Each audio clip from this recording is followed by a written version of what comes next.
Hi అండి, welcome to my channel. ఈరోజు అరటి పువ్వు పకోడీ చేద్దాము.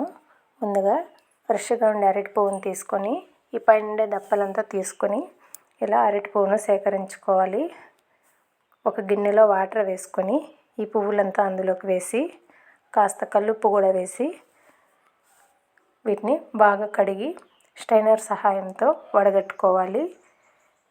వడగట్టిన ఈ పువ్వు నుండి కాస్త ఫ్యాన్ గాలి కింద పొడి క్లాత్ వేసి ఆరనివ్వాలి.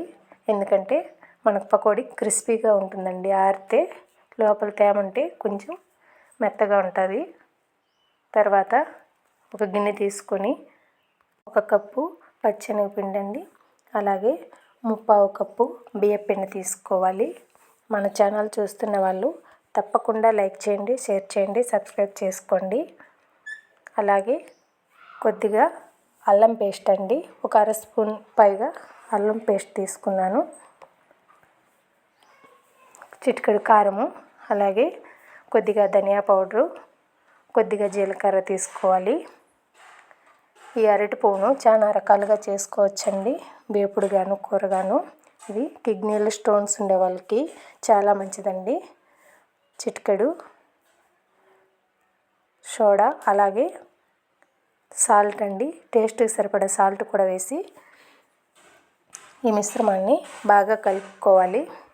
ఎందుకంటే ఈ పిండిలోకి అల్లం పేస్టు, కారం, ఉప్పులు బాగా కలియాలండి.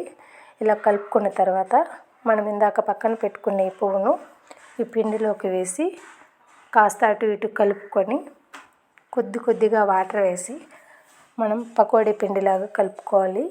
చూడండి, ఈ విధంగా కొద్దిగా వాటర్ వేసుకొని కలుపుకోవాలి.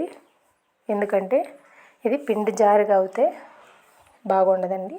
చూడండి, ఈ విధంగా తడిపొడిగా కలుపుకోవాలి. డీప్ ఫ్రైకి సరిపడా ఆయిల్ ఉంచుకొని అందులోకి మనం ఇలా పకోడీలు వేస్తాం కదండి, ఆనియన్ పకోడీ, ఆ విధంగా వేసుకోవాలి.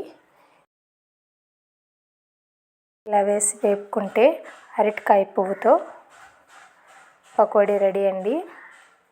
ఇది హెల్త్కి చాలా మంచిదండి. పిల్లోళ్ళు వేపినా అలా పెద్దగా తినరండి. ఎందుకంటే పిల్లలకి ఇలా పకోడీ టైప్లోనే నచ్చుతుంది కాబట్టి తప్పకుండా ట్రై చేయండి. ఎలా వచ్చిందో కమెంట్ చేయండి. చూడండి ఎంత క్రిస్పీగా ఉందో. మీరు కూడా తప్పకుండా ట్రై చేయండి.